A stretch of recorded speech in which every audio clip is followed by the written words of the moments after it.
and good afternoon, everybody. Thank you for joining us at this slightly later than usual time for one of these broadcast group events. Really appreciate you doing so. I know it's a tricky time of day for comms people, so yeah, really appreciate you doing so. Maybe I think we're looking good numbers-wise. Just a bit of background, I guess, in terms of who I am and also perhaps why the session is at this time. So my name's Dan, for those unaware. I sit on the PRCA Council, which I'm really proud of, proud of the work streams that we currently have running and those that we've run in recent years. Also, I am Deputy Managing Director of Marketeers, the broadcast PR specialist.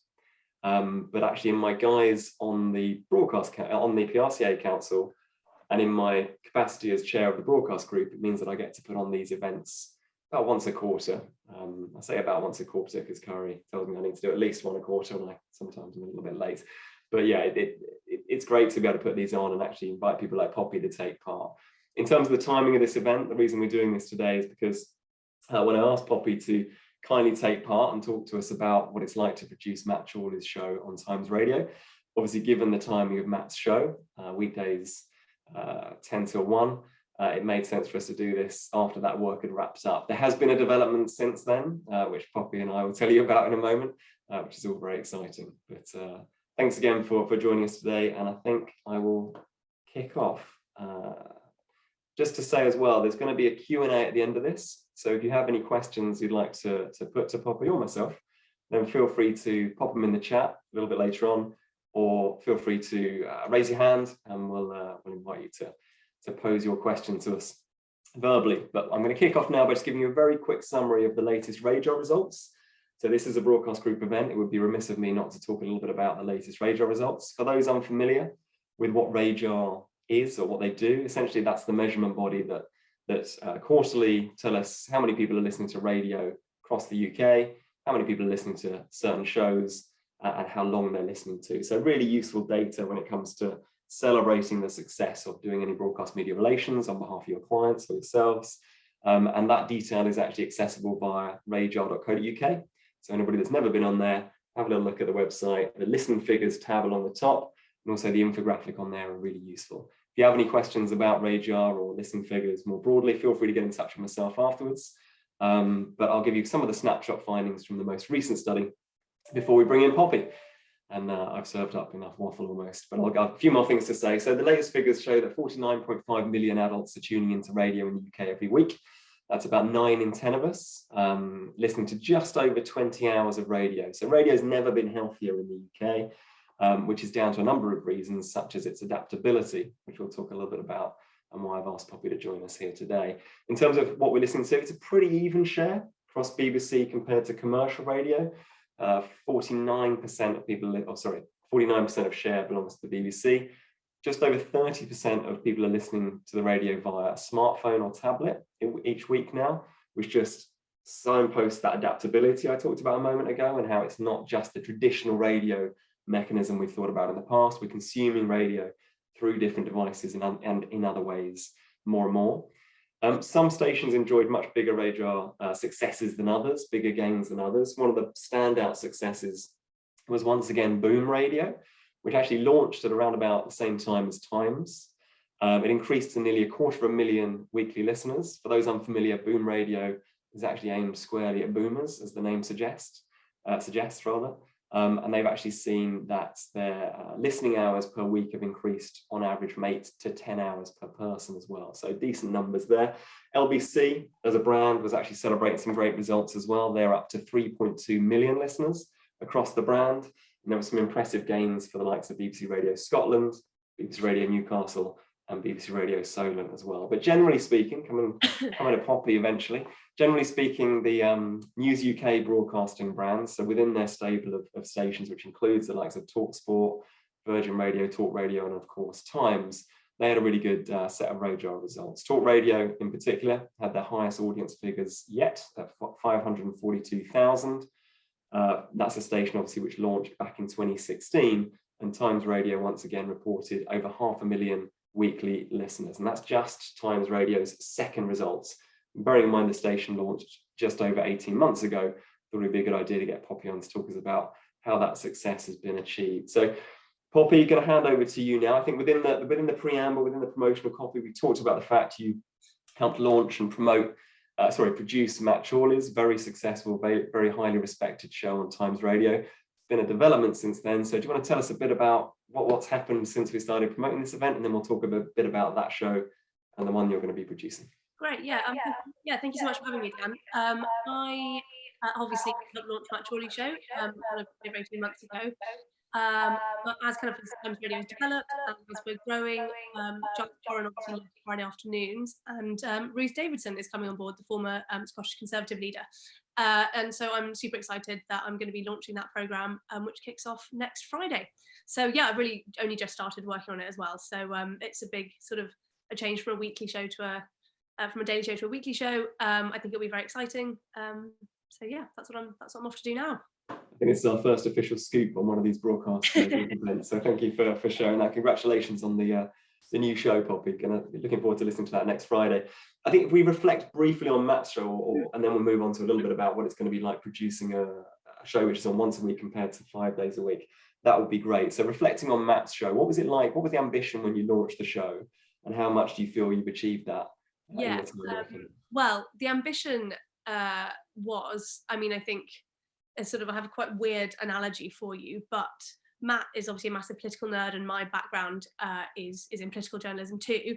Neither of us had made any radio at all when we launched, and so we had this sort of ambition to make politics like Top Gear is to cars. You know, you tune into Top Gear, you don't know anything about cars, but you watch it because something really fun is happening, and if you accidentally learn something about cars, then that's an absolutely fantastic result for the producers. So the same thing, politics, it looks boring, it looks inaccessible in the same way that cars might, but actually if you listen to Matt and you listen to the program, what you hear is a super fun, super engaging show that accidentally might teach you something about politics if you listened in. And that, I think, in a way, I think we've achieved that and more. Actually, I think it's been more fun and engaging than I thought it could be. We've been so fortunate to be allowed to experiment with formats in a way that you just don't ever get to do. I mean, that was the whole reason that I joined Times Radio in the first place, was to be allowed to look at 3 hours of blank space and say, what do we want to do with this? What do we want to make with this?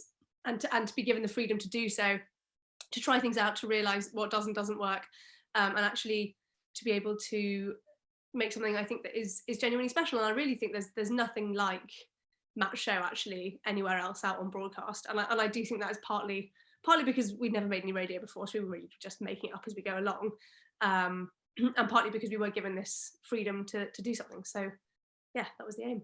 That's great. And for those that maybe haven't listened to the show, there are certain kind of regular features, such as I'm a big fan of If I Ruled the World, not only because we've placed guests on it in the past, coming at it from a very selfish comms perspective, but also I think it's an excellent feature anyway. For those that perhaps haven't listened to the show or haven't listened to it very often, what are the other kind of regular features that appear on there?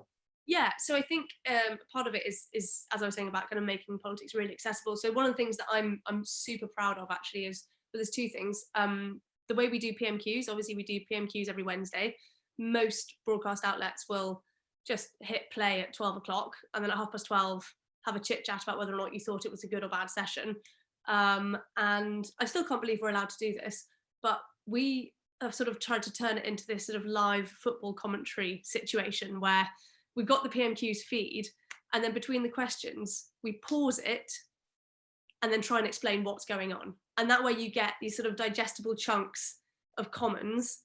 But actually, when everything gets a bit much, we just hit pause on the feed and go, all right, okay, everybody calm down. What's actually going on here? What has he referenced? What is that obscure bit of parliamentary language? Why has he brought up those stats? What is the context for this? And we do that with the Sunday Times kind of chief political commentator, Tim Shipman, who's, very, very well regarded, with the Red Box editor, Patrick Maguire, also very well regarded, and Matt, of course, who's just a big political nerd. So it works really well, and it's sort of like being able to take politics and give it a slightly more kind of punditry feel, because all that stuff can be very alienating. So that's something that happens. And then another thing that I really like as well, you mentioned If I Rule the World. We have it sort of, which is where celebrities tell us what they would do if they were in charge of the world. It's very fun. It can be very silly or very serious. It's really good. We have a kind of sister feature called If I Had a Day Off, which is every week where we get an MP to tell us what they do in their spare time, which I actually think is lovely. It's completely the opposite. It's completely, I mean, it's just always been brilliant. We've heard about skydiving, traction engine collections, shinty. One MP a couple of weeks ago told us how much she likes to paint wooden furniture, and she actually has a fine art degree. It's all this stuff is amazing, and that just does something, I think, to kind of humanize politics a bit in a way that you mostly don't get to talk to MPs about. That's right. Yeah, that's great. I think that I'm really intrigued though by the punditry of PMQs. Feels like an obvious, no offense, feels like an obvious thing that radio should have been doing anyway, but you're right, it hadn't. And it almost took people from a non-radio background to think this would be the best way of doing this. Yeah. Kind of as an extension of that, how do you think the different Times properties and channels collaborate?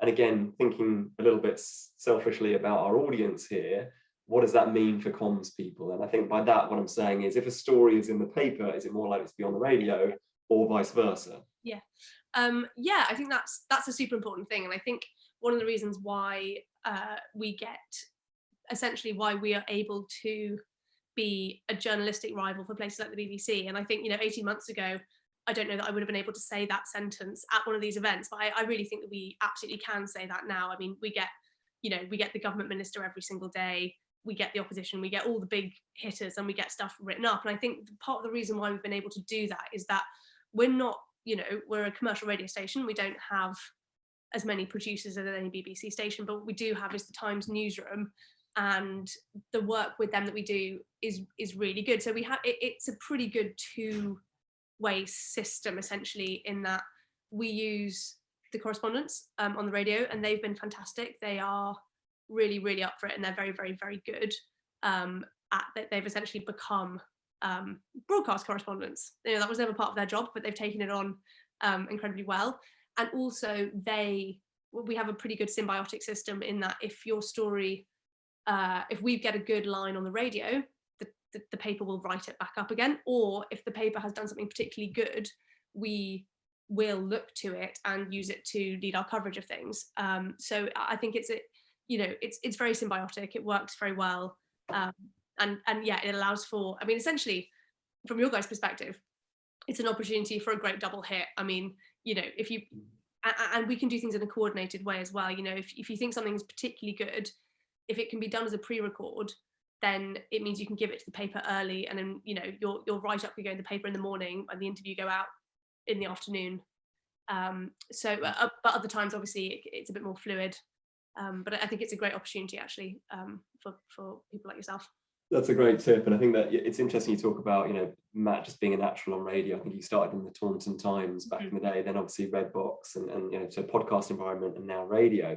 We talk a lot in marketing communications about omni-channel content or omni-channel marketing, but actually, essentially, your assets at the Times, the people, the storytellers, are almost omni-channel content themselves, because they will just go to wherever the story can be told best, and then you'll work collaboratively to make sure it is featured on as many channels as possible. So from a timing point of view, again, I guess maybe segueing a little bit between the difference of producing Matt's show and what it's going to be like to produce Ruth's show.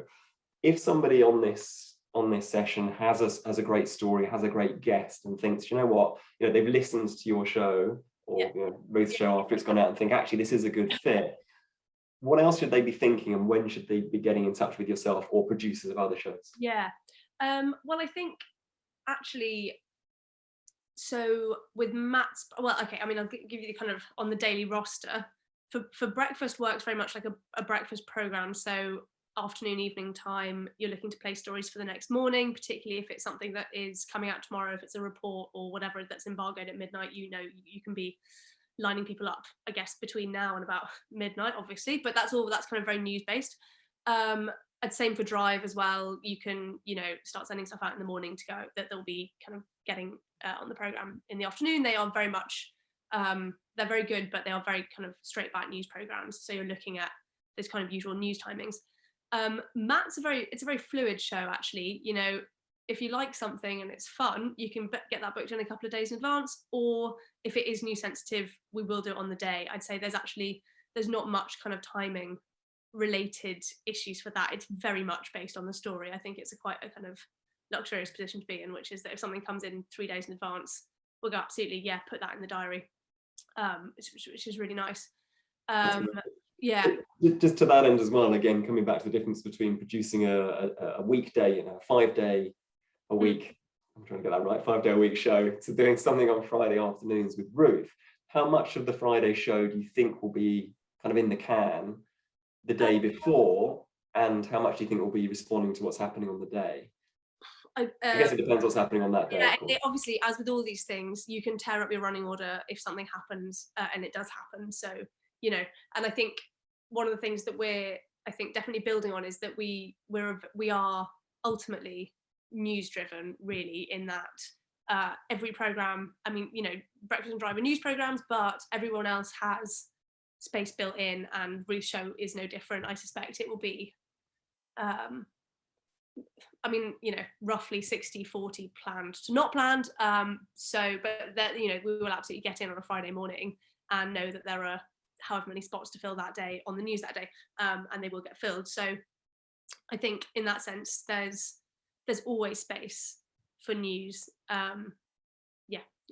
That's great. And in terms of, again, coming back to being very self-indulgent and thinking about the advice which will be useful for the people on the session here, we talked a little bit about best practice, timing. What about the worst practice? I think I remember being at the PRCA National Conference a few years ago, and Kamal Ahmed, who was then editor of the BBC Business at the time, he was on stage and he talked about, he absolutely eviscerated an email pitch that he'd received that day. And I think he saw it as a real opportunity to vent and to hopefully inform lots of PR leaders about, please don't do this, or please stop your colleagues from doing this. But actually it landed really badly with the people around me. I heard somebody tutting behind me.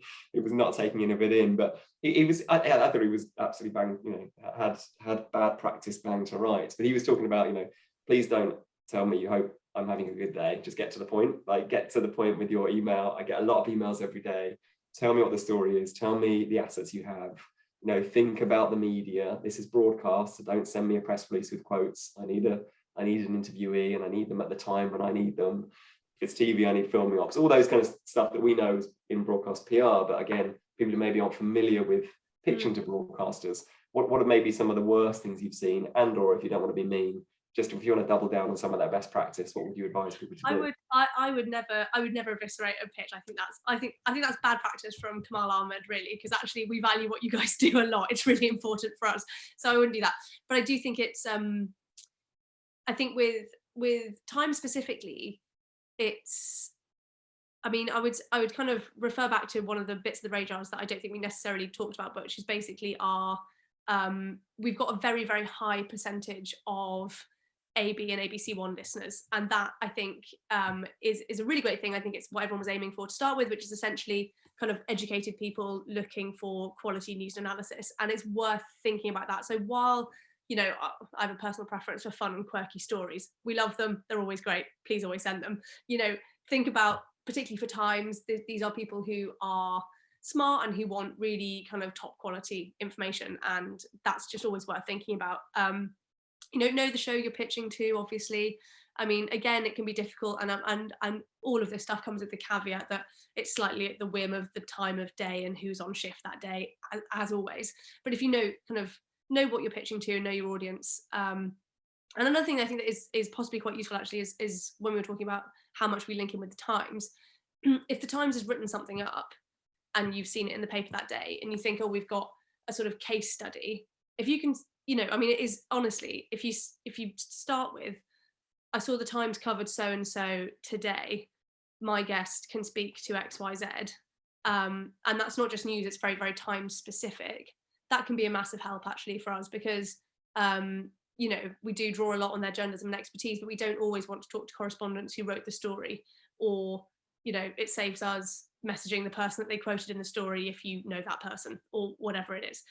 So that I think can be a really good way of it keeps our tie-in, and we always do look for that tie-in with the Times, and that I think is always handy.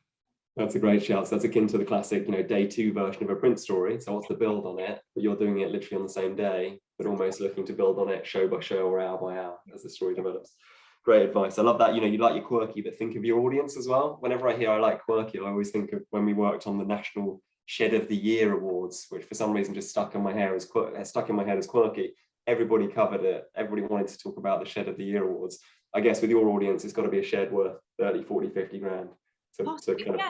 Or even just that, you know, bear in mind that if the Shed of the Year is getting in, it's getting in alongside a minister and probably something reasonably important, and perhaps a business figure, you know, just like those are the kind of mixes that you're aiming for. It's not going to be shed followed by beaver plague necessarily, right? Like that's kind of, that's where we're going. Yeah. What a running order that would be. So we're going to wrap up in a moment and come to questions. So if you have any, please think about them now. Start popping them in the chat, and or get ready to put your hand up and take your mic off and turn your camera on, or just turn your mic off if you prefer. I guess one of the last questions I was going to ask Poppy, and again, this might be a short answer because it might be a case of I don't know, but obviously coming back to that point about omni-channel content, and I think Times Radio has always been very good at this. I think it really is at the vanguard of thinking multi-channel. I think its podcasts are some of, if not the best when it comes to national newspaper transition. And obviously the announcement for those unaware of Talk TV launching in the spring of this year is very exciting. Obviously quite a busy space, but given the quality of commentators, editorial staff, producers you have, then I'm sure it'll be excellent. I guess we don't have a confirmed date for that yet. Do you know anything about it in terms of who's going to be on it, or what it's going to involve, how long it's going to broadcast for, anything like that you can share with us? I don't know anything beyond what is out in the public domain, essentially. Sadly, sorry to be such a sponge on this, it's way above my pay grade, but I mean, obviously, you know, we've got so one person who came from the Sun to Times Radio, Tom Newton-Dunn, is off to do his program, which will be a kind of daily news program, and then obviously I'm sure you've seen the big announcement that Piers Morgan will be back on the screens for Talk TV. So, you know, you've got kind of a few big programs, and other than that, I couldn't tell you more than the big announcements, really. Sorry about that. No, that's all right. No more scoops today. But I think yeah, the fact you're producing Ruth's show is we'll take that for 1 week. And I saw that about Thomas. I think Lucy, you've hired Lucy Fisher to replace Tom, which is a brilliant hire as well. I'm sure she'll be great. Okay, then I think we'll open it up to the floor then if anybody has any questions. Thank you first of all, Poppy, again for sparing your time to share these insights with us and these pieces of advice in terms of how to pitch stories. Does anybody have any questions for Poppy or myself? Hand up or in the chat would be great. If not, or whilst you do that, I'm just going to recap on some of the things which I noted whilst we were talking. I think in terms of tips and advice on how to pitch a story, listen to the show. So there's different features just on Matt's show alone, quite different features. Obviously, certain stories would or wouldn't fit within those. So make sure you listen to the show before you pitch it. It's very easy to get Times Radio. I normally listen to it through the app, so there's no excuse not to before you pitch the story. Time and tailor your pitch. I think your advice about referencing the fact a story has already been in the paper is brilliant. Gives you the inside track, and it means you're going to read on and find out more about what it is you can add to that story. And then finally, know your audience. I think the RAJAR stats showed that 71% of Times Radio listeners are ABC One, which is often a hard to reach audience from an editorial perspective when it comes to PR outreach. So yeah, make sure your story works for that audience. Thank you, Jess, for the solitary question in the chat box. Much appreciated. Poppy, I'm not sure if you can see that, but Jess asks, how did you manage and find the balance between covering controversial and sensitive issues in news and still staying fun? I think your example of segueing from a Shed of the Year type conversation to a minister about a breaking news story is a great example. How do you manage those different types of stories, and how do you bridge between them? I think one thing that is, I guess, a real bonus of being commercial is that you are less kind of hamstrung by something that is a kind of a huge thing at the BBC, and rightly so, which is that you've got to have someone on one side and someone on the other side. I think actually what we're allowed to do at Times, and what I think is a huge benefit of Times Radio, is that you can essentially get a smart person on to explain it delicately and cleverly without having to have essentially like a big raging fight. And I think that's a really, really good thing. It is. I think you're not, at no point do you feel compelled to have what can be kind of quite difficult listening. And I think that can be a real positive actually of Times Radio. So yeah, it means you can kind of take a minute to sit back and think about things, and to kind of take a step back from the actual confrontational, controversial issues themselves, and hopefully shed some light on things, which is the whole point of the endeavour. That's great. I think you do balance it very well. I think also it was interesting hearing I've forgotten his name now. Lindsay, Speaker of the House. Hoyle. Thank you, Lindsay Hoyle. Was doing a few interviews yesterday, and he was talking about how PMQs is very much the envy of the world because nobody else really does it. And I think PMQs is an example of how you can manage that kind of light touch with the serious, and hopefully find the right tone to manage between them. Oliver, you've turned your camera off, so I'm hoping you might have a question for us. Am I right? I have, yes. Hi, Poppy. Thanks, Dan. Good evening, everybody. I work for a Ford Motor Company in their press office, and I was interested in Anna Stewart's podcast on PRCA or interview. She's the editor of Drive on 5 Live, and gave a lot of information about the watch outs for the BBC on equality between the genders, representation, and kind of email summaries at the end of shows and end of days, which was quite open and informative. Are there any similar priorities for Times Radio? Any sort of real areas that you go after and need to represent on output? I think it's probably less formalized in that sense, but I mean, we do have a similar thing. We send a recap email at the end, which of each program, which says, has the split kind of gender diversity, which is just, it's a really helpful way, more than anything, of keeping yourself in check, which I think essentially is what it boils down to, particularly when you're running quite a kind of small thing compared to something like 5 Live. But yeah, I mean, we look for the same things, which is that we look to represent the audiences that you are reaching, and beyond that, which is that you want to go for a 50-50 gender split. You want to have people of colour represented, people from underrepresented backgrounds, and you do that as best you can, whether or not there's a formal process in place, and it can be really difficult. So yeah, always, women and people of colour to the front, I think, and that's something I always try and think about. Yeah. I think just jumping in there as well, and first of all, Oliver, thanks for the question. Great question. I think in terms of Poppy, I think maybe there's a certain show that might work for that kind of thinking as well. So I believe if that's not necessarily always front of mind on certain day parts, but in other shows it is clearly, such as Kathy's show on Friday, is it? Is it The Ladder? Yeah, they've got one that's worth talking about, if you don't mind. It's a good feature. So Kathy's program has a big interview called The Ladder, where they speak to a woman who is kind of leading a field, of any field actually, to talk about their life story and things that they have perhaps overcome or challenges. And I think that's a great opportunity for everybody actually, because I think it's a really, really good feature, which does a lot to kind of talk about those issues as well as just have them represented. So, and I think, Oliver, just from our perspective as marketeers, thinking more broadly about the broadcast landscape as a whole, I think that good news, particularly with business programming, I think that we all know that the boardroom is underrepresented in terms of D&I, and I think that business programming and producers are trying to address that balance or redress that balance as well. So actually, they are very open to try encouraging a more diverse interviewee base for stories. So I think that's a real positive, and something which, whether it's a quota or not, or something whether it's overtly expressed by a channel or a media owner, I think that there are suitably opportunities there to place relevant guests and stories. It's certainly something which the PRCA is pushing very much, not just with its mentoring program, the PRISM program, but also with one of the work streams that we've just kicked off for this year.